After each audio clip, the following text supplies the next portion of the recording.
And we're going to go through each of those based on our programs and our varied experiences. We're going to try and treat this more like a discussion rather than a panel, like where each person goes. So it may seem a little more like we're talking to each other than to you, and hopefully that's how it plays out and you get a lot of information when you leave. So business involvement. Donna, you were going to start us on this one. Yeah, so at the community college, one of the first things we really reached out to was looking for employers who would be interested in partnering with us to do this. It's because we needed incumbent workers. So we reached out to a couple local businesses that had a larger employee base of people that they've hired who are working with them who have not completed their degree.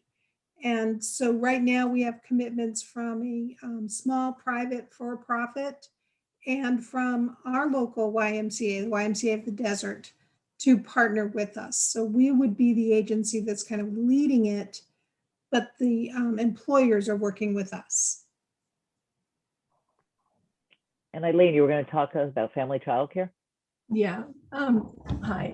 For family childcare, it's a little bit different because family childcare homes are self-employed. So we at CCRC, the Child Care Resource Center, we're a resource and referral agency. So we work very closely with family childcare homes and in partnerships in different ways. But through an apprenticeship program, they are the employer. So it's different than if it's a center base or the community college base. So the business involvement really is their self-employment piece of them increasing their knowledge and moving on through the career path that they have. So the funding comes differently, the stipends come differently, and even the apprenticeship is different. Technically, they're not the official licensed apprenticeship program with our family child care apprenticeship that we did. So that's the difference between the family child care apprenticeship program and some of the others you'll hear about today. And for our program, we have other funding sources that guide the work that we do. So we have funding for CalWORKs participants, welfare to work participants, for those of you from out of California and are not familiar with that terminology, where the CalWORKs is actually paying for a cohort model to learn. So it's not based on the individual CalWORKs recipient, which is pretty typical, but it's paying for the group. We have other funding that supports other people. So it's not just a CalWORKs group, it's a mixed group. And we also have a youth apprentice that we've worked with over the last couple of years as well. And in order to be an official registered apprenticeship, the people must work 2,000 hours. It doesn't have to be full-time all in a row. It could be over the course of 2 years. But part of being in a registered apprenticeship is there's a minimum number of hours that need to be worked. As the moderator of this panel, I'm going to take a liberty right now and actually jump to the each panelist to talk about their programs, because I think it's confusing jumping in like this and then going back to our programs. So I'm going to actually move us ahead, talk about each of our programs, and then come back here, if that is okay with you guys. You guys okay with that? Yeah. All right, I'll talk afterwards. So Eileen, talk about your model. Sorry, guys. Okay. So Child Care Resource Center, again, we're one of the resource referral agencies in California. For this particular apprenticeship program, we have a new one that's coming up. This is one that we've already completed. We did this in 2017, 2018. We lose a year with COVID sometimes. So it was a two-year program. The funding came from SEIU. We worked closely with the union on this one. The funding came from that. Our target audience was to have 75 participants, family child care home providers participate. We finished the program with 60 completing the program. Again, participants are self-employed, child care home providers. The occupation for them. So one of the reasons why we were working closely with them is, as you know, in the state of California, we have different funding sources that pay providers different way. In most of our family childcare homes, unless they're in the Quality Start program that we have in California, a quality rating improvement system, your education doesn't really mean anything outside of your education for yourself. But what we do know is family childcare home providers turnover, and they may leave being a family childcare, or they may have the goal to open up their own childcare center. So formal education and getting units is a real important process of their career path also. If they wanted to leave their own family childcare home business, they could go into being an assistant teacher, associate teacher, teacher permit is a real important piece of it, and move on to being a director and an owner. The staff that we had that were our instructors came from Los Angeles Trade Tech College, which isn't our local college that we usually work with in the two areas that we service from, San Fernando Valley and Antelope Valley. But they were the ones as part of the union, this union partnership that we had to work with LA Trade Tech. And they gave us the instructors. Thanks, Eileen. Okay.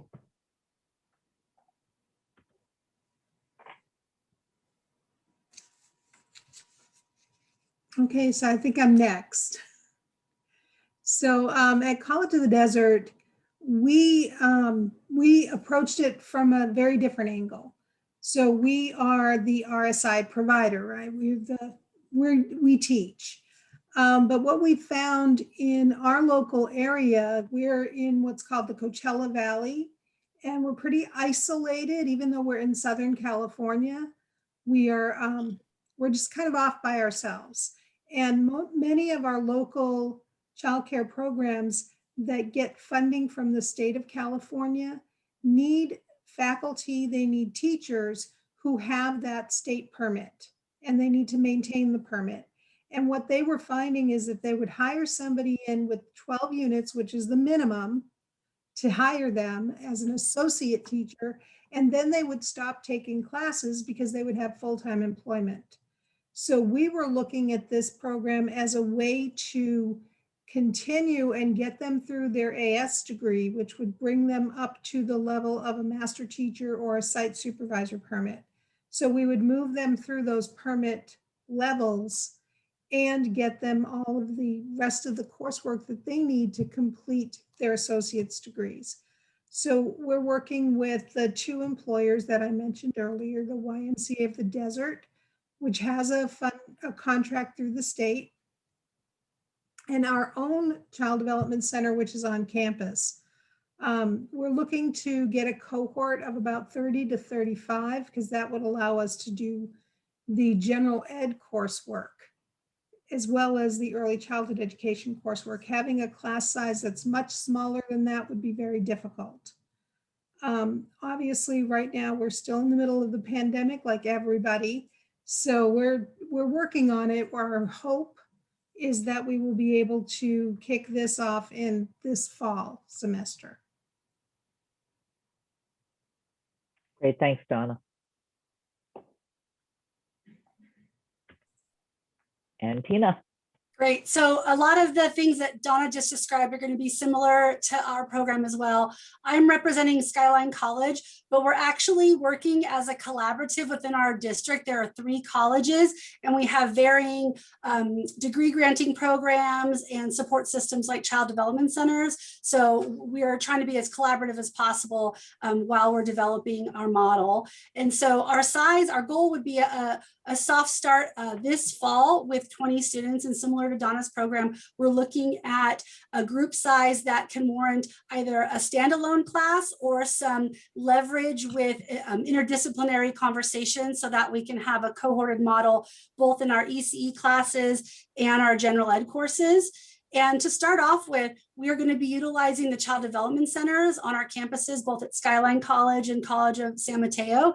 And the reason we're starting there is because we have some localized influence over how students come into our program. Certainly, pandemic has changed how students are in community programs, but also we want to prepare at least our new apprentices, folks who are just coming into the field with high quality experiences, and then look to partner with our community programs and family childcare programs once we've kind of established our model, to then have apprentices go out into community programs that choose to contract with us.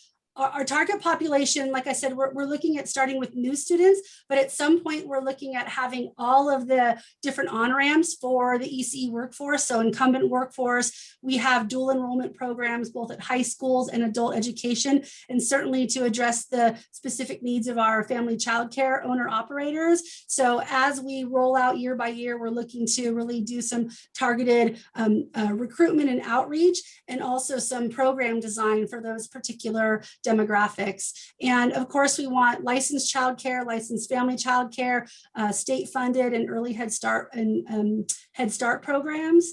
And we're looking at having 3 different permit levels: the associate teacher permit level, the teacher permit level, and the master teacher permit level. That would be essentially a 3-year program where students would have the work experience and the academic coursework to reach those industry benchmarks. And right now, the RSI provider would be Skyline College, or once the program is launched at Kenyatta College as well, they would be their own RSI provider.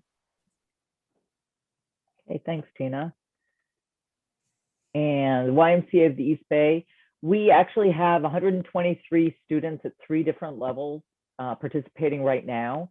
We're a large program. We serve 1,200 kids in 4 counties in Northern California, mostly in the East Bay of the San Francisco Bay Area.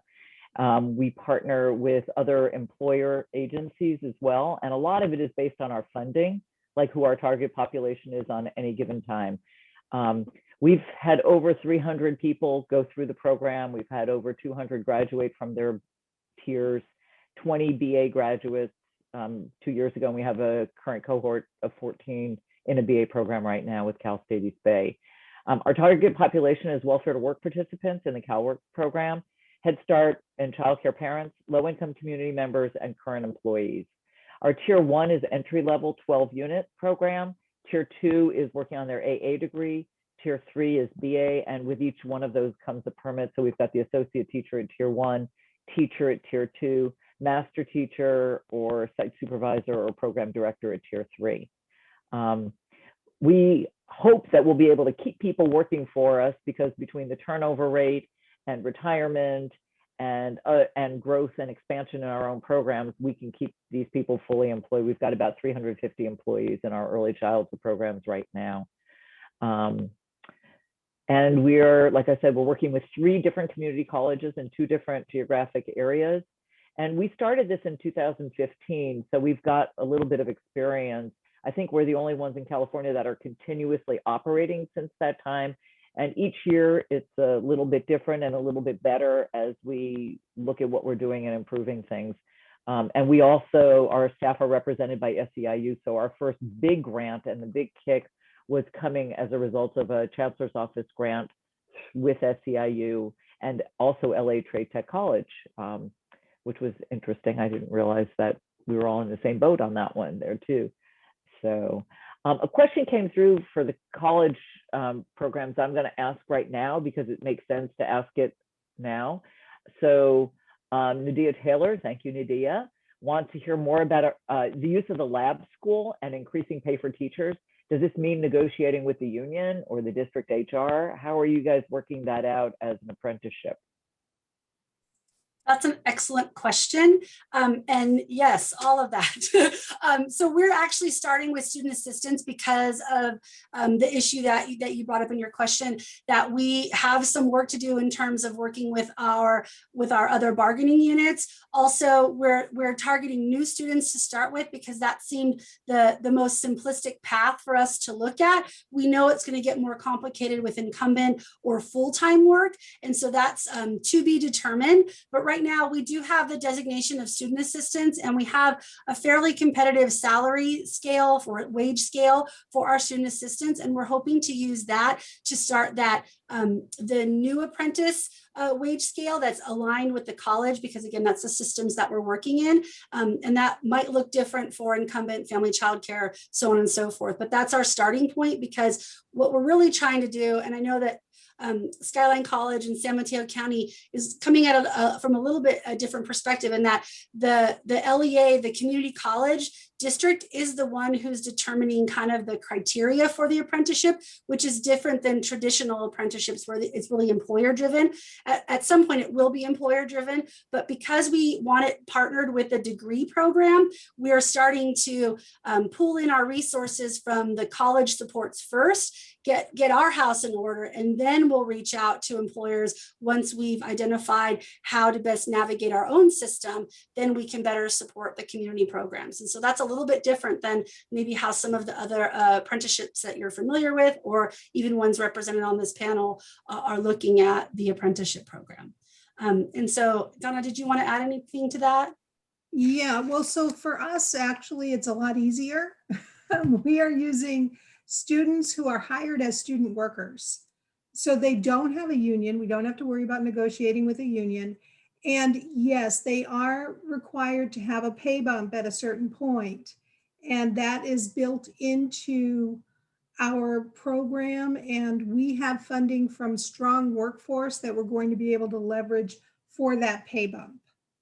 But that's really the only consideration. And we thought about that at first. Like we really thought, can we even use our lab school? And the answer came back, yes, we can work around that, and we can find the funds if they need a pay bump along the way. Yeah, it's kind of a unique situation in that we have student categories, we have teacher categories at the community college. And just like Donna mentioned, it's a lot easier for us to start utilizing the student assistant category and whatever that looks like at your institution. And then of course it gets more complicated when you start looking at say, for example, full-time employment, right? Because students have limitations about how many hours they can work. And so those are really the negotiating points that we're looking at once we get, fully onboarded as far as the college system, and we have a clear process for how we're going to, with support from our administration to have those conversations. That would be the next step in seeing how to increase the practical experiences of our student assistants and certainly transition them into full-time employment. Regardless of where you are in California or if you're out of the state, we want to make sure that our students are moving from, beginning to living wages and whatever that looks like in your area. The FCC model, again, they didn't have the unions, but what we needed to do when we began was to ensure that they were at least at minimum wage. So there was a qualifying piece to participate that you needed to have 3 children enrolled in your program. So we'll talk a little bit more, I think, when we get to the on-the-job piece, but that was kind of the structure for the pay, besides the stipend piece that we talked about. But they did have to have 3 children enrolled to at least be making minimum wage in the state of California. Donna, Eileen, why don't you just continue with that since we're back on the structured on-the-job piece? Okay, so again, family child care model is a little bit different because they're their own self-employed. But what we did offer is we offered coaching. So we had a component for coaching to work with the family child care providers. For this model, the first model we did in 2017 and 18, the structure that we use is they would have observations. We did a hybrid of the class. So we worked on areas of social emotional, teacher-child interaction, and classroom organization. And so we coached to those pieces when we came out to the providers and worked with them. That was the kind of the on-the-job component connection we did. It really wasn't on-the-job training in the traditional sense of an apprenticeship. The other piece that we had is that, they had to be in good standing with licensing. So there was some qualifying pieces for people to participate. And mainly, again, because they're outside of the stipend pieces that they would get, and it would be anywhere from, their pay didn't go up, but they would get a stipend of anywhere from $100 to $400 a month, depending upon what level of they were at and how many hours they were. So there was some financial benefit to it for the family child care providers. Again, different than my regular pay gets up, my salary one. But mainly what we usually, when we're recruiting, it was their self-initiative to want to improve their program and to have some career path. Those were the two motivating things.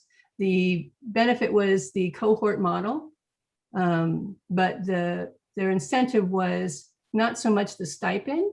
The education piece was a huge one, having education paid for through that.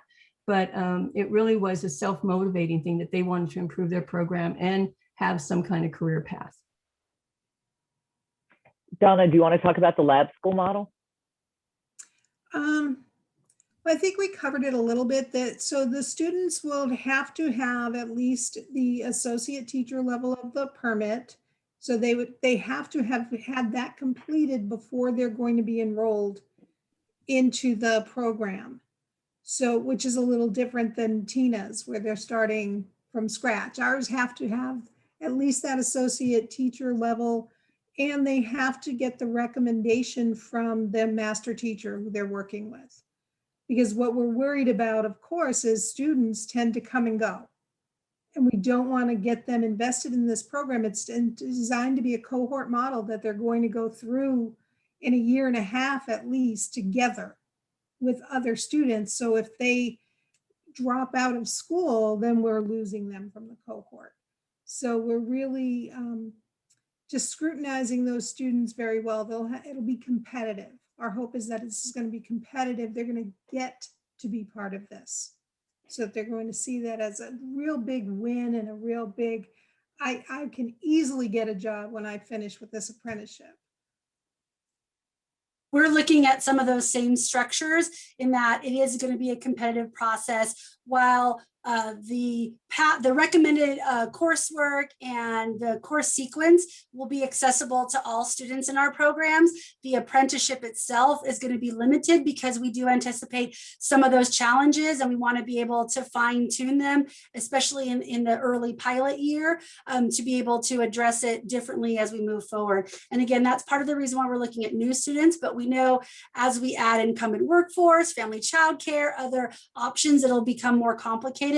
What I think that supports the on-the-job training is we're trying to capture some of that with our cooperative education courses, so that students are enrolled full-time but don't have a full 12-unit load. And we're also looking at options for career for prior learning, which is something that our colleges are developing right now. So looking at, again, all the different ways that we can maximize the resources from our college districts to expedite students into and streamline in our system, but also to graduate faster. Once we started looking into our data, at least at our college, it was anywhere from 7 to 13 years for students to get certificates and degrees. And we're going to try and condense that down to 3 years with all of the supports that you're going to hear about, not only in this presentation, but also in this conference, that those targeted resources for students are what helps them succeed in a way that's going to put them at a living wage with industry benchmark credentials, and have the mobility to choose jobs and take positions of leadership in our organizations. Thank you. And for us as an employer in the YMCA, it's a little bit easier to have this structured on the job training because we already have a training program in place for staff. But when we started doing this apprenticeship, we realized we're going to have this influx of people. We have 40 plus people in our tier 1 apprenticeship now. We can't absorb all of them in a mentor coach model, and they have to do their 50 days in order to be eligible for the associate teacher permit. So we actually are using our graduates of the program to be mentors to the new people coming in, and they each have 2 apprentices that are assigned to their classrooms. The apprentices receive either a stipend if they are CalWORKs or one of our other funding sources, or they may be employed after they finish their 6 units if they're on the path of getting their 12 units, which most of them are. And at this point, we're in the kind of the middle of the semester in order to do what we need to do. So we are matching people. They're being placed right now. We've been open since last July, but we have not been able to have additional people in the classrooms because of COVID. So it's delayed the on-the-job placement now. We're going to try and cram in their 50 days for the first group, and then the second group will start sometime in June or July to get their 50 days. And so hopefully by the end of the summer, we will have 40 people that are trained and ready to go and have their 12 units and meet all the qualifications for the associate teacher permit.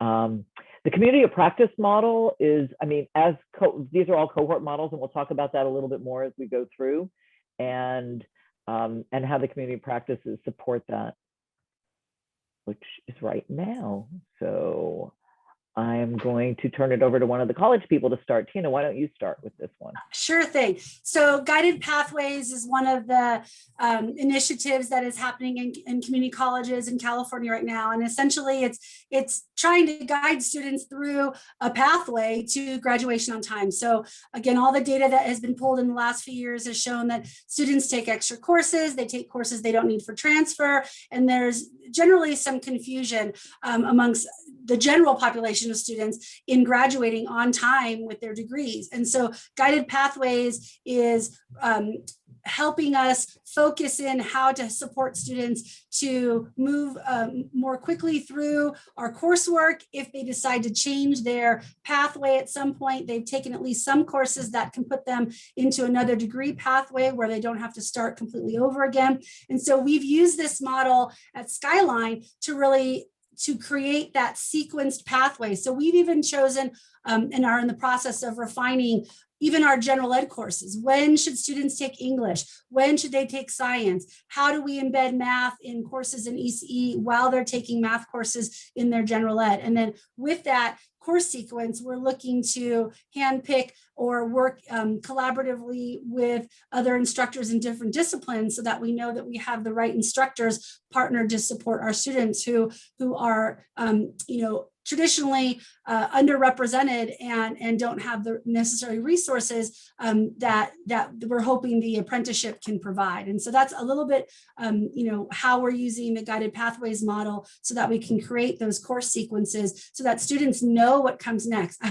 was joking with my colleagues. I said, I feel like we've offered up a buffet for our students, and now we're going to pare it down to a 7-course meal. So they know what's coming next and there's no surprises. And if there are surprises, whether it's in their life or in their academic work or in their work experience, that we're able to better support them with those surprises. And it's more individualized rather than, having 100 students who need different advising. We'll pare it down to 1 or 2 because they've gone through that pathway, and that pathway is cohorted as well. So kind of leading into the next piece of how that supports the peer supports that are there, as well as the academic supports that students need to be successful in completing their coursework.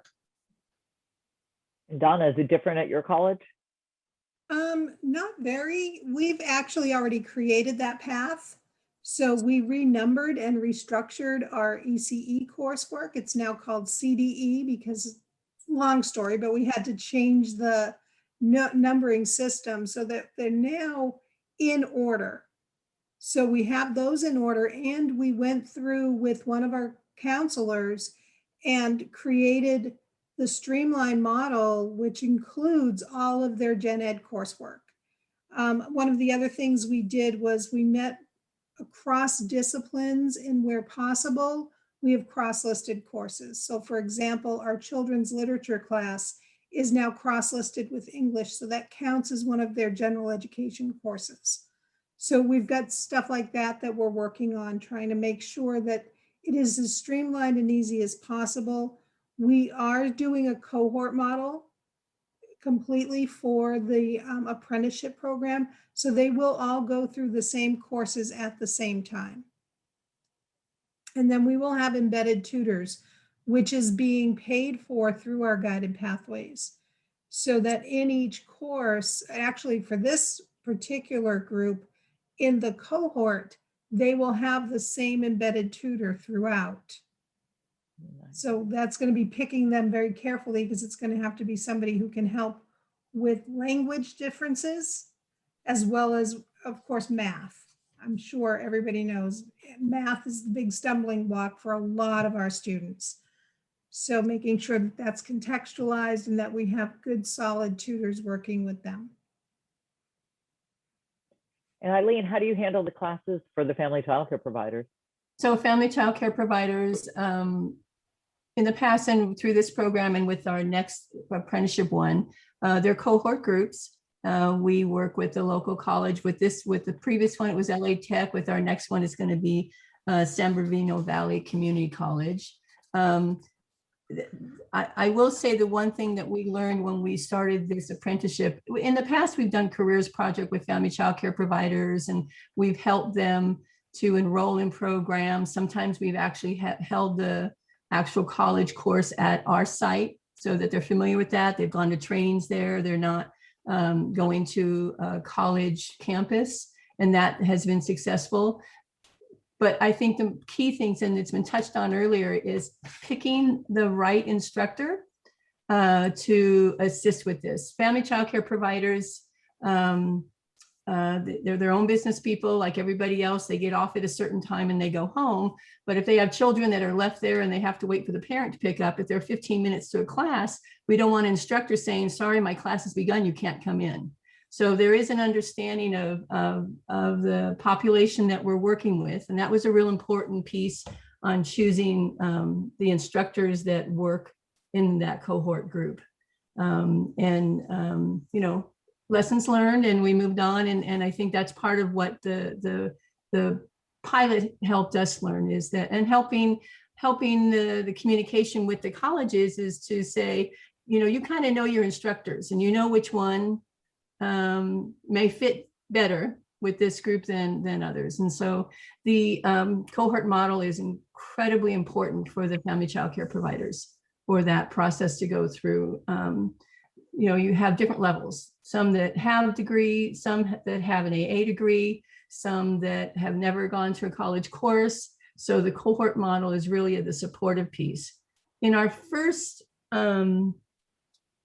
cohort group that we did with the apprenticeship through SEIU, we didn't have embedded tutoring in the coursework. Our coaches were the embedded tutoring.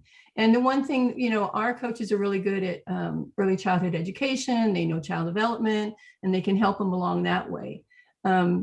Tutoring for a class is not necessarily a coach's skill set. And so that's another thing that we learned. You know, there's different skill sets that you need for each one of these supportive pieces that we're going to be offering. So that was another takeaway. In our new one, we're working closer with the community college in San Bernardino to make sure that we get the college connection embedded tutoring in the coursework instead of our coaches. So that was a lesson learned from our previous one to our new apprenticeship. And for us, we've been doing, for the entry-level classes, we've been doing contract ed so we can control the classes, the class size, what time they're offered, how many weeks they are. And we've been trying to do 8 to 10 week classes. We kind of cram them in. We've done it nights, weekends, mostly like one night or on a Saturday. We try and handpick instructors when we can, because we want instructors that look like the students and can relate to them. As Eileen said, or all of you said, I think the instructor relationship with the students is critical. They need to understand and use a trauma-informed approach when they're dealing with particularly low-income parents and the people that are in our program. They're living in trauma sometimes on a daily basis. And the staff are in neighborhoods where they're serving the lowest income children, and they need to understand what they're dealing with on a daily basis. And if a parent comes late, the teacher is going to be late for class. You can't penalize the student because of that. It needs to be understood. For about 40% to 50% of our students, English is not their first language. And so it takes twice as long sometimes to do the readings. And it makes it a little bit more complicated. So we do cluster groups within the cohort of same language and try and bring in tutors who speak those languages as well. We have staff and or embedded tutors in every class so that they're kind of keeping an eye on participation levels as well. the tutoring is critical, and the relationship between the tutors and the students is also important because they need to feel comfortable, kind of flaunting their stuff or lack of academic skills. And especially in the first couple of classes where a lot of people are going back to school after having been unsuccessful or not attending school in the past, it's really hard getting back in. And the tech skills, because of COVID, where everything went online, has been really challenging for some people. They're great on cell phones and tablets, but putting them in front of a laptop and to try and write a paper was really complicated. And these are not watered down classes, they are the real thing. The other thing that we do is, while you were talking about the cross-referencing of classes, we've actually gone to, instead of child, family, and community, which is a requirement in California, we do sociology of the family. Or instead of the children's literature in the child development department, we're offering English 47, which is like an English, literature for children. And we're trying to, until those classes all get cross-referenced and can count the same, we're going to keep doing that so they get double bang for those classes. And that's really important for people to get out of AA programs and to meet all the requirements to have an AA degree that's transferable to a BA program, because for us, that's the carrot and the stick. People don't come in wanting to get 12 units. They come in wanting to get a BA degree. And we can hold that out there. And that's the success story that we've managed to do. We had one person who actually finished everything in the 5 years that we've been operational. She came in with 3 units in early childhood, no experience teaching, was a teacher aide and a floater initially, and now she's in a master's program. And we are just so proud of her. And she's a mentor and a coach for other people coming in now. So that's the other thing, is students who've been successful in the classes, we hire them to do the tutoring for other students. So regardless, if you got an A in child development and you want to, you can tutor the next group of people taking child development, even if it's your first class. So, and some people are just really adept at doing that. The other thing we do a lot of in the beginning and ongoing is soft skills training. Through the community colleges, our staff were trained in the 21st century of work, and that's a great model to use. And I think it's 10 weeks, if I'm not mistaken, 6 or 10 weeks of training for people, and very engaging, really wonderful. In addition, they get health, safety, and nutrition, first aid, preventative health, so that by the time they get into the classroom as full-time paid employees, they're ready to go.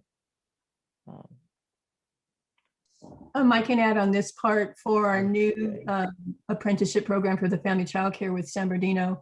We're targeting Spanish-speaking providers, so it will be a bilingual coursework, which is, again, really working on the instructor piece of it. And then we are complementing it by other pieces, that there's the college coursework, but also making sure that they have all the health and safety, preventative health, emergency prep, and any of the other business type of things for the family childcare, because we need them to be successful in their business as part of their career path here.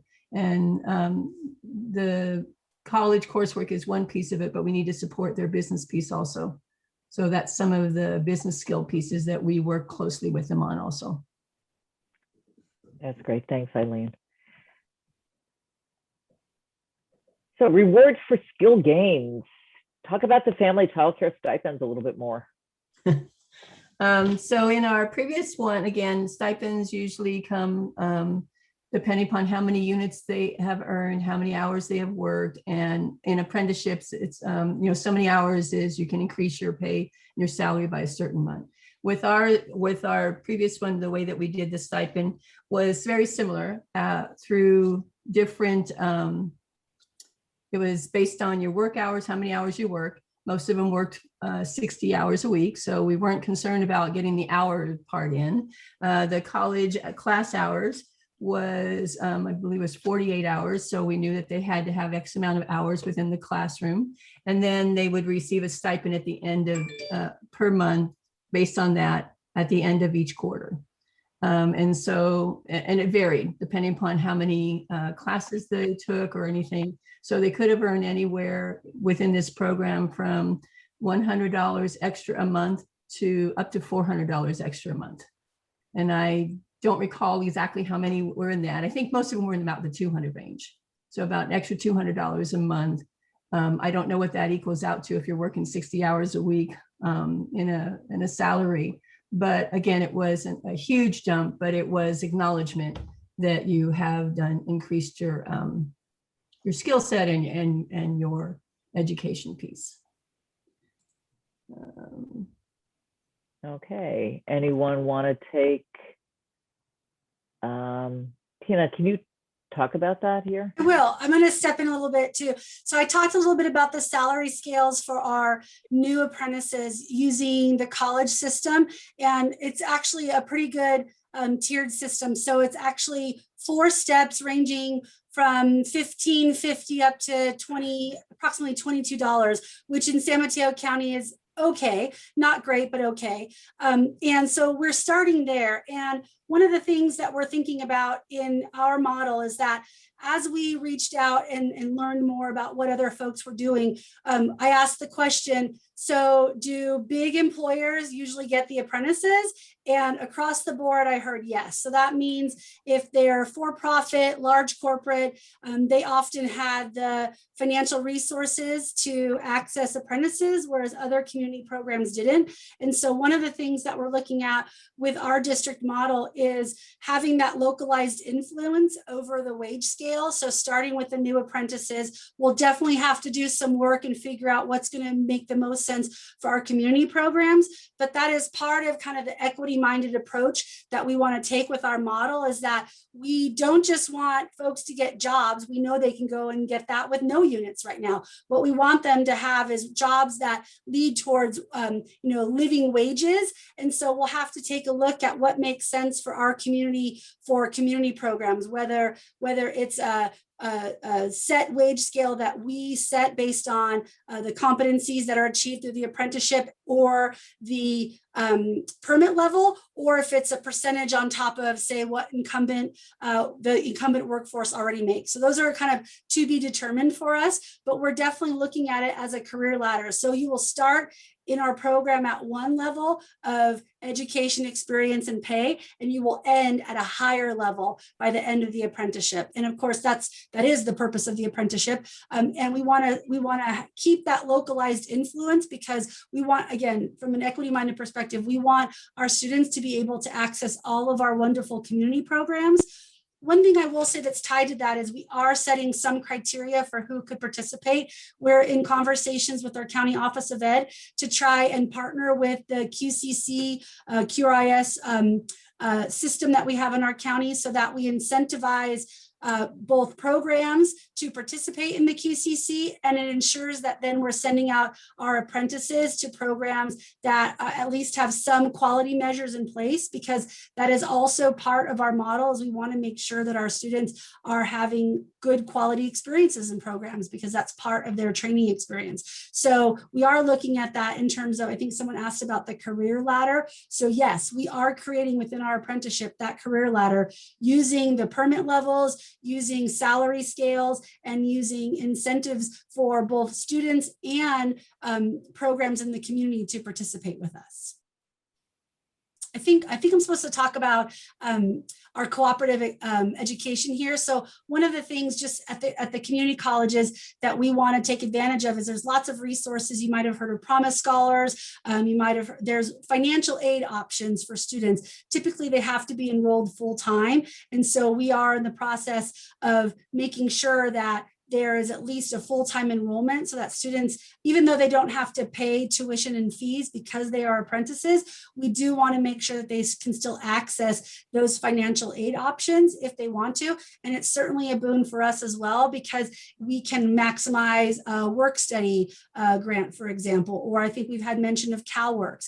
And so there are other funding options that can actually help support the community colleges to pay for students to be working in the child development centers. And then that'll look different for community programs, who then, will work with us about what is reasonable wage scales. This is also an opportunity for us to reach out and do some philanthropic work, so that if we have programs that are like, I'd really love to have an apprentice, I have met the quality measures, but that price tag might be too high, then that gives us some information about where we are as a field, and we can utilize some community resources, hopefully to help support those programs, but really to gather data to see why is it that we can't afford to pay our apprentices in certain programs, and what kind of supports are needed to get programs kind of on the same playing field in terms of what they pay students and the expectations for students' academic and experience for those wages. And Pam, let me, let me add on here from research and referral. So I'm not in the college system and is working with them. In this current one that we're working with, San Bernardino Valley College, it's real important. We don't understand all the things that the college has and what door is open to them. And so that partnership from our side of an outside agency with the local community college, if you're thinking about doing an apprenticeship and you're not the community college piece, that relationship is so crucial, because there are so many extra things that may pay for things that then the funding that we currently have right now, our new one is going to be through Heisen-Simon, that will allow us to either add more stipends, to add more different supports, more childcare availability. So wherever that partnership can meet up and the community college can offer something extra in those support incentives is a real important partnership.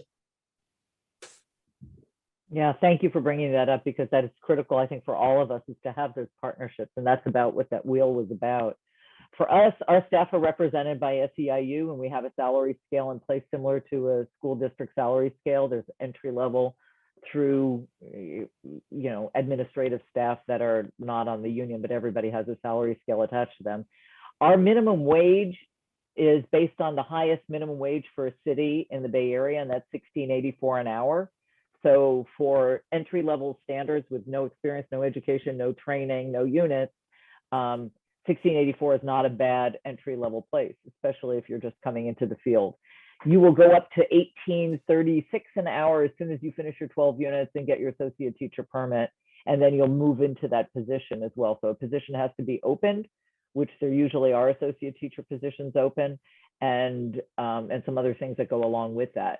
But people don't want to stay at entry level. They want to move up as quickly as possible. So there's incentive for doing that.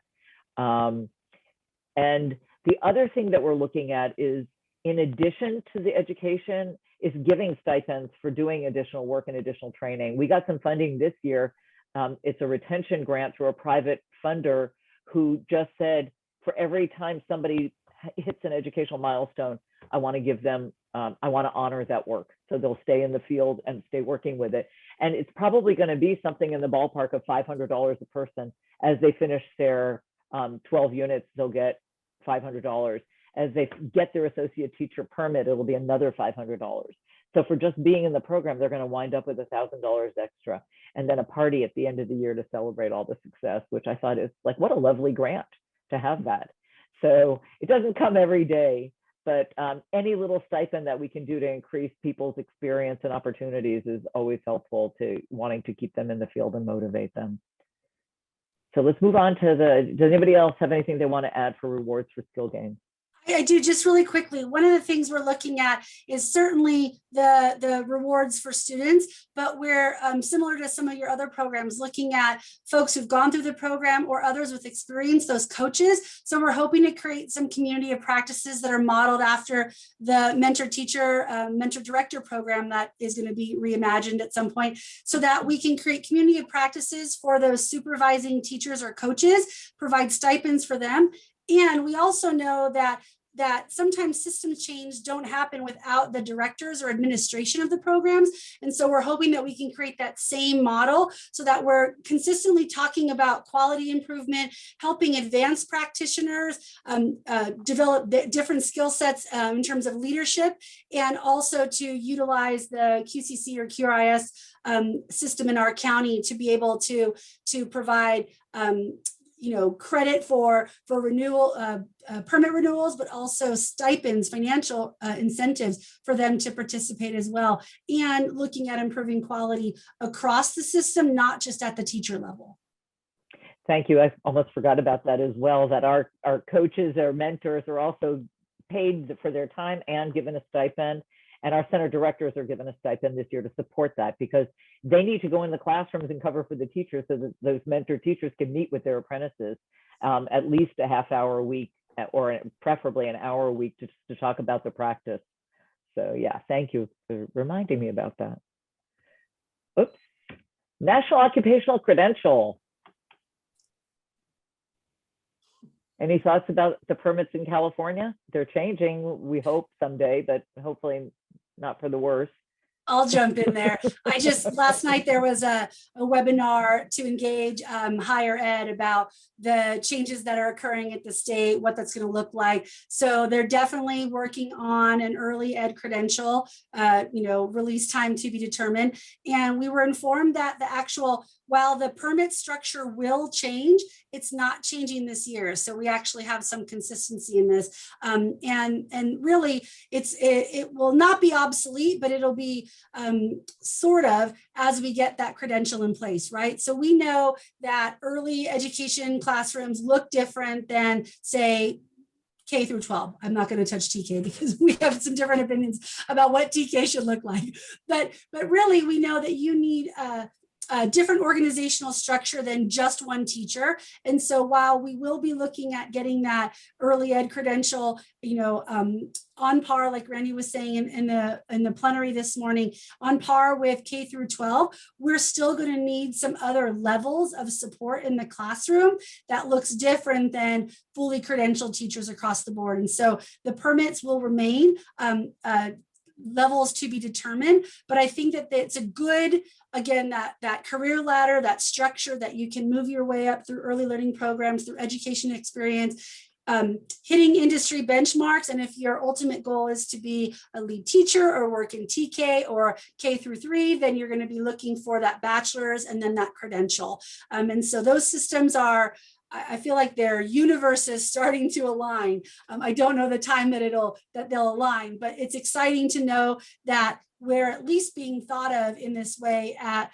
the level of the state. And as our systems are changing, we'll be getting more information to see how best support our students to achieve these permit levels. And I know, again, in the plenary this morning, Randy mentioned that we don't follow the CDA, which is similar to other states, and we don't have a bachelor's is not enough to be a teacher. You need that credential kind of post-baccalaureate work. And so I imagine that'll stay the same in California. And so depending on where students in the apprenticeship want to go, there's a variety of options for them in terms of career trajectory and professionalism.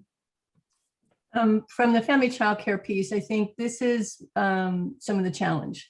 So again, if I'm a family childcare provider, I own my own business and I'm in it for 15, 20 years. It helps in recruiting parents that I or my staff may have degrees and everything. It doesn't necessarily change anything for the salary for me. So the benefit of the permits is really kind of, again, back to the self-initiative, but it also, there is a career path. If you ever leave your own family childcare business, or if you're an assistant in the family childcare business, you do have a career path and another option to choose in working someplace else and still remaining kind of in the field. When it comes to the how family childcare fits into the permits, there's a lot of discussion on that, even with the how it fits into some of the quality rating improvement, levels and everything. So higher education doesn't always look the same, or quality doesn't always necessarily look the same in a classroom as it does in the family childcare with mixed age groups. So this is an ongoing kind of, how does the family childcare piece fit in with the structure of a center and those things that as we move forward in the next 3 to 5 years, it will be interesting to see how we keep continuing to honor the area of what your expertise is and what family childcare is. It is different than a center, and they will look different, but that doesn't mean that quality can't be there. So I think the permit is an interesting piece for family childcare to how we connect those pieces.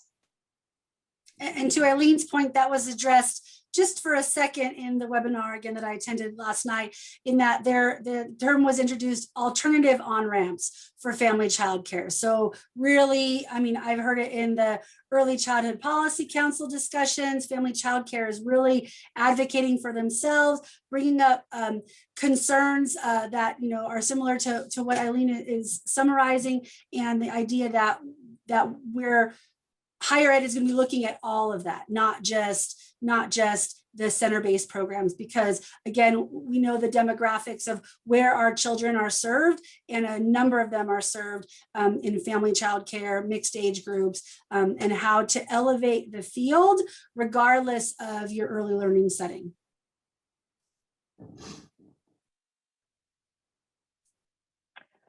Other stuff. So I'm just going to open it up to anybody who wants to start with, like, let's talk about community partnerships first. Well, I'd like to weigh in on that one just a little bit, because a lot of like what Tina's talking about in her area, we have a very strong local planning council in Riverside County. We have a strong first five. And if I was talking about some of the things that Tina is, they would not be happy with me. So it's really knowing your community and knowing who are the players and who do you need to work with. So I'm working closely with our first five, our county first five, and I'm working very closely with our local planning council, who are doing many of the pieces that Tina's working on in her area. So I think that's really important to know who's who and what's what and who you can work with. Additionally, we have obviously a strong county partnership, and in the Coachella Valley, we have a strong business partnership. And those businesses also want quality childcare in the Coachella Valley. So bringing them on board to make sure that they know what we're doing and why, and they're supporting that as well. So it's really a coalition that we're pulling together. So that after this very first pilot, we're hoping that it will take off. The community partnership for us, again, for the new one that we're having in the San Bernardino Valley County and San Bernardino Valley Community College, that really was about community partnerships. With our regional director out there and his connections with the community college, and then the community college's connection with other community partners that again may help in funding or pieces of the funding that we need for comprehensive support. And so again, as the more partnerships you have, there's different funding buckets that offer different things. And if we don't have to pay for something out of this bucket and somebody else has some of that, that's really an important piece when you look at the partnerships and how it impacts the funding part of it. And then in our new one in San Bernardino County, it just kind of elevates and lifts up the understanding of, early childhood education and child development and what goes on with those pieces for us, in particular with the family child care at home, that, sometimes they aren't seen as a professional, but if they're in college, there's a nice connection there. So it does help to elevate the view of what's going on through those partnerships also. Yeah, and I think for us, that's how we've maintained our funding over the years.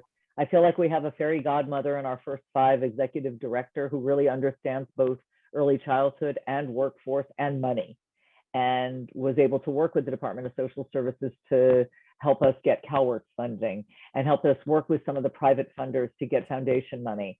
And now, we are a large program. We have, Head Start funds and state-funded childcare funds, and we're using those to support the program as well. And all of this could not happen without community partners who are leveraging all of the things around us from, I'm just thinking like food for meetings and classes, because people don't have time to make 3 meals a day and bring it to work for themselves and their kids, or, getting books donated. And now we've got a library of books since the first cohort. And as long as they don't change them every year, the addition of the book every year, we're good to go for like a couple of years, usually on that basic child development book for sure, and some of the children's literature books, things like that. But working within the community is critical to make it happen. We've had apprentices come in who are homeless and we needed support to find housing. The food banks have been critical this year through COVID. Some of our funders gave us additional money for the apprentices just to support them through COVID and to help them get laptops and things for their kids, technology for their kids, and paying for internet where it wasn't available. And it's just been a gift. It's been a true gift, which leads us to the next one, which is funding. And I think I'll start that one out, because while these are gifts and the funding is in place, they're year to year. And you cannot run a program on 1 year. You can't plan for a year. And we're planning as though we have 5 or 10 year grants, because we have to think like we're going to continue to be funded over time, or investing all this energy and emotions and people's aspirations is impossible to think you're going to let people down. Because if they get their 12 units and they want to go for their AA degree, we want to do everything in our power to make sure that they have the ability to do that. And if they want to get their BA degree, we especially want to support that, because that's the thing that's going to get them the biggest bucks in the long run in terms of job futures and opportunities. So the funding is always going to be a challenge until somebody steps up. And I think Randy said it really well this morning, until early childhood is paid like K-12, and there's an ongoing commitment to funding early childhood and childcare, which goes beyond, early childhood goes beyond childcare alone. So it's critical to have that and to have the wages that go with it. So funding is critical. I don't know what the rest of you have to say about it, but I know, when Eileen talks about pilots and Donna talks about pilots, the one thing we fear most is the end of the pilot. There's no money to run the program. So I will turn it over to one of you to address that. The one thing I'll say about funding is, because of the cycle of funding in their 1 or 2 year grants, and I think it's really important for us in when we're working and with participants is it's their investment too. So if it's a 1 year program, how much am I going to invest? Or am I going to, in the recruitment process of it?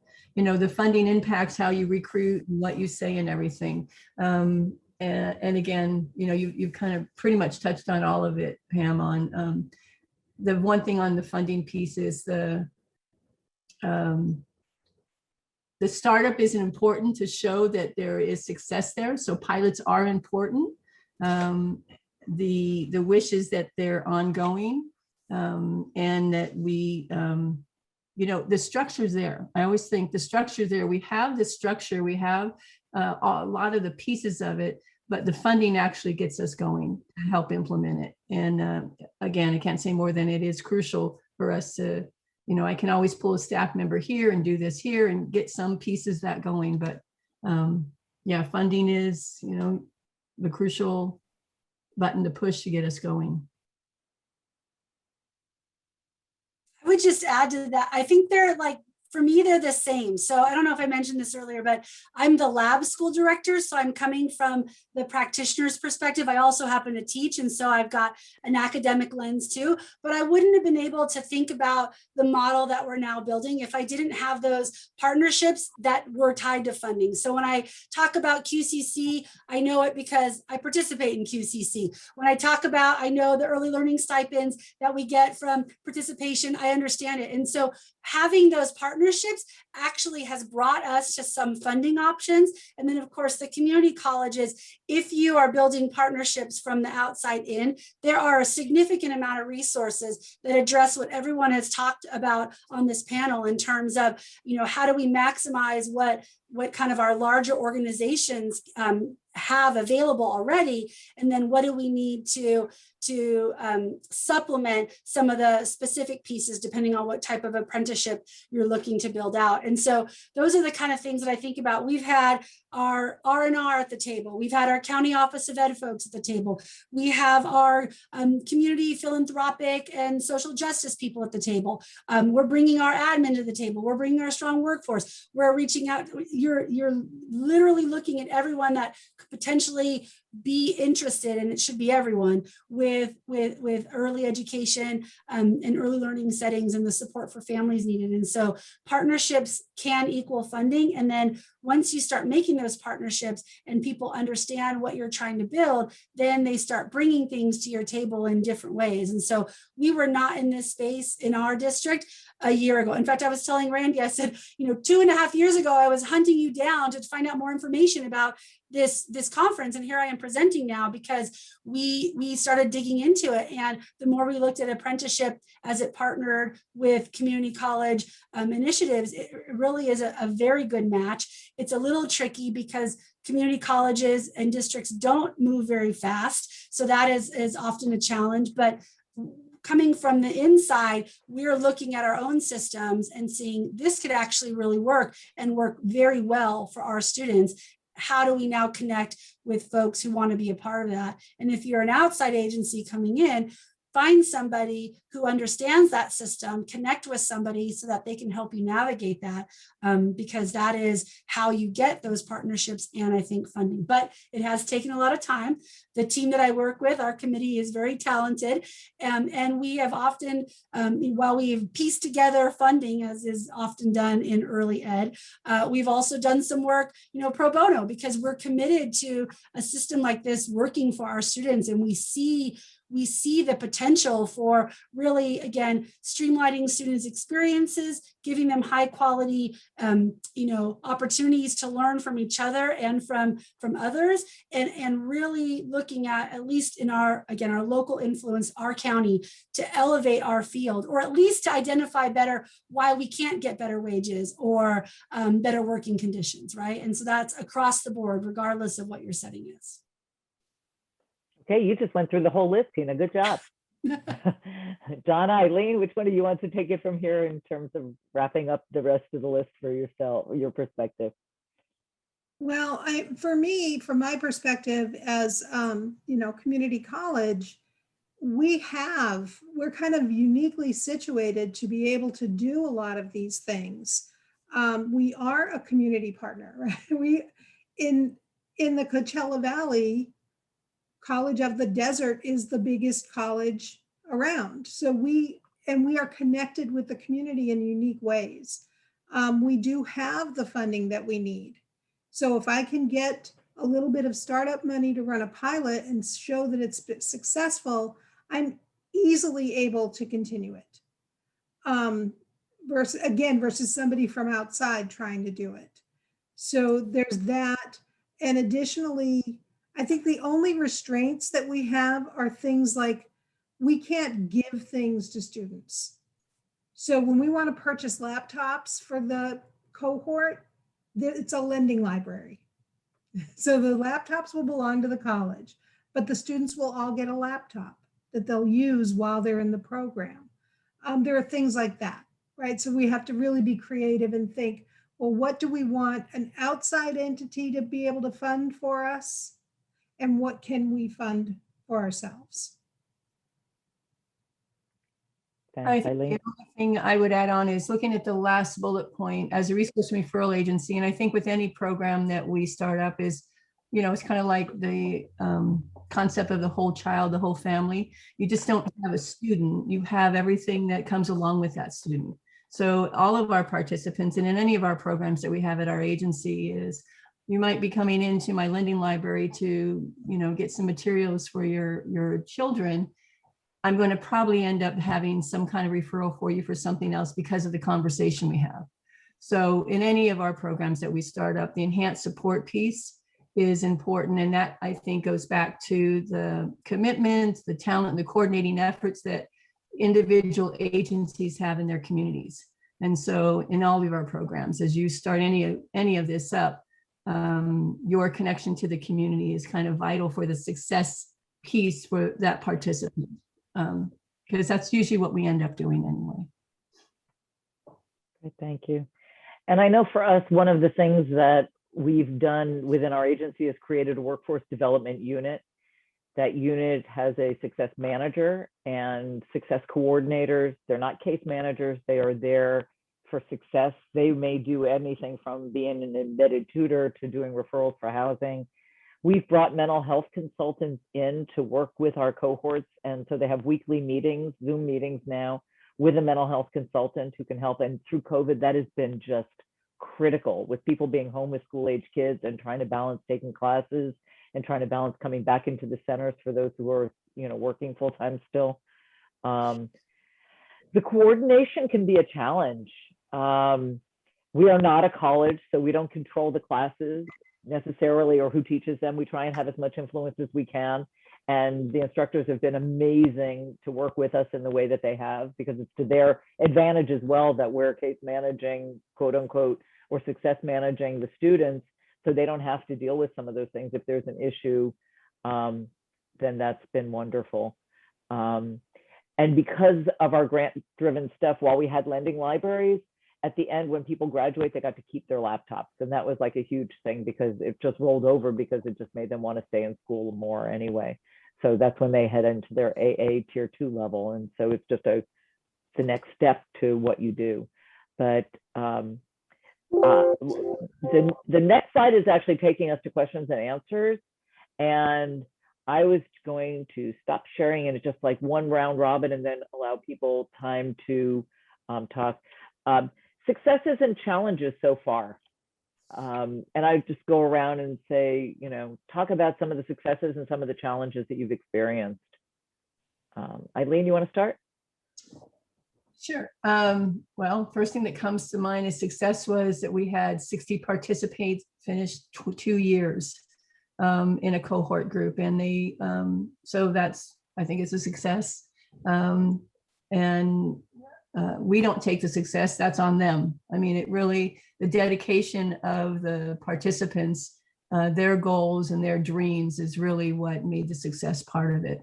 The challenges of it, just learning all the different pieces, from, again, because we're not a community college, I would say the success is Randy. Randy's our successful piece to help us get through all of that. Having that one person that does all those connections and those liaison really is really helpful. So when you can have someone who understands your system and the system that you're trying to be a part of and how you connect, that would be the successful coordination piece. And the challenges, again, is just, everybody learning everybody. What do you do? How do you do? What can you do? I would think those are some of the challenges. Donna, thanks. Well, we're still in the planning phase, basically. So, not a lot of successes, but I think I would echo that Randy is amazing.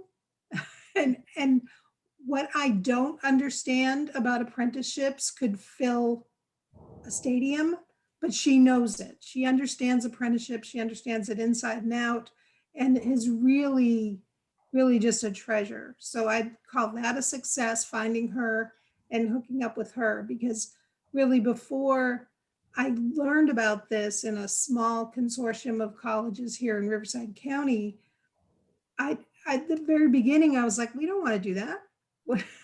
That's not our job. I'm a community college instructor. My job is to offer coursework. And yet the more I listened to and talked with her, I was like, oh, okay, yeah, this actually is something we could be a part of. So I think the challenge right now, more than anything, is COVID. Our lab school is not operating right now. So thinking around that, how are we going to put together a cohort? How are we going to get them to meet together? Because that cohort model is key for us. So how are we going to do that for fall when we're not sure we're going to have classes face-to-face in the fall? So that's for us right now, the biggest challenges. Thank you. Tina. I think one of our success has been, as we've taken our PowerPoint roadshow to all of our community partners, the overwhelming support we've gotten from them. People reaching out and saying, yes, we want to be a part of this. This is great. I don't think, like Randy again said today in plenary, it's not going to solve all the issues, but it's going to certainly streamline workforce pipeline for teacher preparation and really put students in a place to be in the best possible place they can be in early education. I think as we've started to gather a little bit of student feedback, like, would you be interested in this program? Overwhelmingly, students have said, I wish I had this when I first started. This would have been great for me. I'm a little bit too far along now, or can I start? What are the criteria for starting? So that's been great that we've got both community and student feedback. Again, as we've rolled out our little PowerPoints, as we talk to more administration, they're like, this is fantastic. And they see us tying together the systems in the college that that I think are always assumed as if they're tied together, but what we've learned has not always been the case. And I think there was a question in the Q&A about where do you start? I mean, it has been anything but a linear process. What we looked at was we saw that so we did have a little bit of money prior to thinking about a full apprenticeship program. We were doing early math internships based off of another community college model where we were supporting students in early math teaching. And what we noticed was that experience just changed how they participated in classes. And we know as teachers, you have to have the knowledge and the skill sets partnered. And so the more we saw how those students were just becoming leaders within their own classes, we were like, we know this, and yet we're not doing it. And that's where kind of apprenticeship comes from. So we know in our field, teacher development, time, education, training, all of that is needed for a high quality workforce. So that's been success. Challenges, where do you start? Where do you get, the first question we were asked was, well, how are you going to pay for this?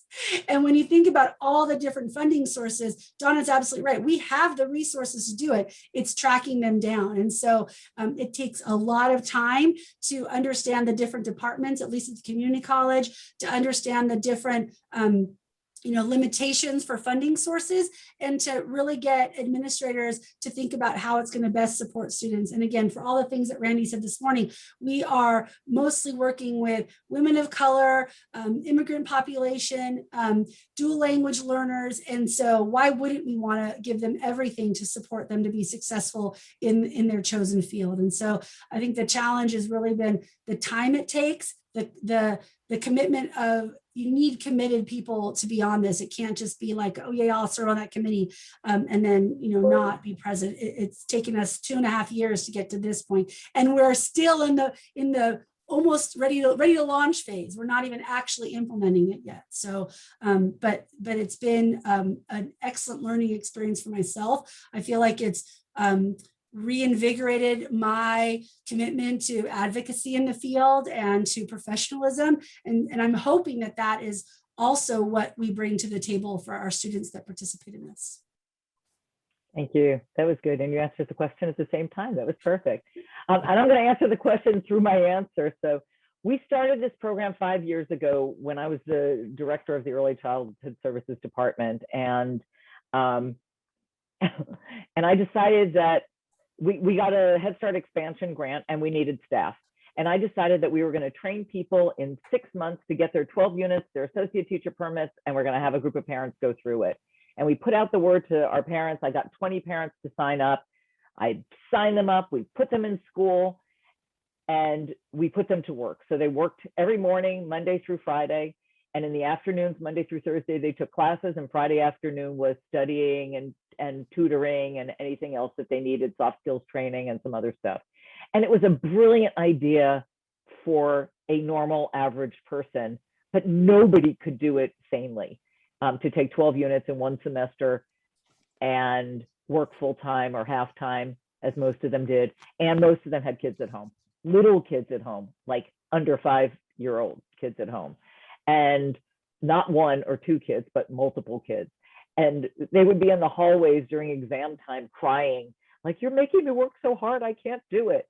Every single one of them graduated, and every single one of them were hired, and every single one of them almost are still working, or working in the field. They may not be working with us anymore because they've moved away, but even the ones that moved away have come back and are back with us again. That group was very uniquely special, and I think they felt really special, and all but one continued on with their education. Most of them have finished their AA degrees. And as I mentioned earlier, one is in a master's program now. So it's kind of amazing when you look at this group and where they've come in 5 years or almost 6 years now. The reality is after that first semester of craziness, we had to slow it down because it wasn't normal for anybody with a life to try and do that. If they were working and had kids, it was just too much for people. And with the tech skills and the writing skills and the English skills, it just became too challenging. And those are still some of our challenges, is to bring people up to a place where they can succeed in community college classes and not feel like failures or feel like they have to, that they don't have each other for support. And this is the beauty of the cohort model, is that they have each other for support. They don't always have to call on staff or on tutors or somebody from the college. They can call on each other. And then the other person may say, hey, have you talked to the success coordinator? Have you talked to the instructor? When there was an issue with an instructor, they go en masse to talk to the instructor. They don't go individually. They bring their little posse with them and they go talk to the instructor and said, you weren't fair with how you graded her or him, and which is really wonderful. The instructors did not like it in the beginning, and now I think they're used to it. But it's really hard sometimes for people who are insecure in education to speak up. And these people feel empowered to speak up, which is kind of amazing. So, you know, I'm just going to say there's just so many successes I can't even count. And just the graduation in and of itself is the biggest success. When you see people graduating, the first in their families to graduate, some of them high school, but particularly graduating college. And when you see the BA cohort graduating, and 19 out of our 20 graduates were the first in their families to go to college, let alone graduate from college, it's such a gift we're giving back to our communities and to the people that we serve, because they come back and they give it back tenfold, 100-fold, over and over and over again. It's just incredible. And to have people with this commitment working with the future children is even, you know, more important. But where do you start? I mean, if you're looking at this and thinking like, where do I start? You start by talking to the people around you. I'm going to talk to a community college person. I may talk to another employer. You would talk to one of us who's been through it and done it. So if you're an employer, you may want to talk to me or Eileen if you're into family childcare stuff. If you're in a rural area, I would definitely talk to Donna, because she's got it like made in the shade there. It sounds like you know, if you're the biggest game in town, you're the community partner, you're the hub of the life there. So it would be really important. Tina's in an urban area, residential area, really mixed income level, really mixed everything level. And she's more similar to our area, but she's the community college partner piece of it. And just looking at, you know, where to start and who to talk to. Talk to Randy, talk to ECEPTS. They're funded right now to do this intermediary work and some training and technical assistance. Go to conferences and workshops and attend workshops on this stuff. Come visit us. We love having people come visit us and see what we're doing. I think we've been doing it for, you know, long is a unique term in this field now, but, you know, we've been doing it for 5 or 6 years now. And I think we've figured something out. We know what doesn't work, that's for sure. And we're still figuring out how to make everything work. But I'm going to open it to you guys to answer any of your questions. We got about 6 minutes left, and I'm not seeing anything coming up. So if you don't have questions, we can let you leave a few minutes early. And if some of you are on the East Coast, you're probably dying for dinner.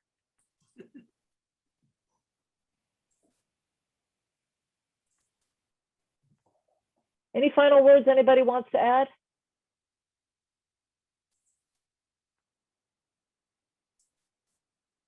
I just think the more that I work with my colleagues and my community partners, the more I believe that this is one way to support the field as a whole and to really help students and educators at any level in early ed to see their work as not just a job, but a career. And I think this is a start for how we start to reimagine how to professionalize our field. So I think we've waited long enough for wages to come through. And while some of the systems are moving in that direction, I think education and experience is a way to push that a little bit. I also see the apprenticeship as an opportunity to help support students in self-advocacy and thinking about the field as a vehicle for advocacy for children and families, which in turn is themselves. And so I hope that as we continue to develop our model and launch soon, that we're able to really infuse those social justice, advocacy, and equity pieces, not only in our coursework and in our programs, but also in the supports and advising that we offer and opportunities that we offer our students who are participating in this program. Ditto. Thank you, Tina. That kind of covered it. Also, the professionalism piece, apprenticeship kind of equals a professional piece, and I think that's a real key part of it too. I would just add one more thing about family childcare, because somebody asked earlier about a certificate, and Tina had replied that they have one that they have trouble. We have one too that we cannot fill. And here's my opinion about why we struggle. Because our family childcare certificates are based on a center-based model. And we may throw in one class about how to be a family childcare provider. And that's not what they need. If you are a family childcare provider, I've been a family childcare provider. It's how I started in the field. And what I needed was not what I learned at the community college. I needed good business practices, coupled with how to care for multi-age children all at the same time. It's a different world. And as community colleges, I'll take it on myself, we're not meeting the need. And that's why they're struggling. Sounds like a new grant down the road for somebody to just look at that whole structure for family childcare provider credential, huh? Those of you out there who's still listening, think about that. So on that note, I want to thank you all for being with us today. I hope you enjoy the rest of the conference. Thank you, panelists, and for putting up with my PowerPoint craziness. Thank you all. This was really fun. I learned a lot too about other programs. So I'm excited to be able to share with others as well on my team. So thank you all. Take care. Thank Bye. you.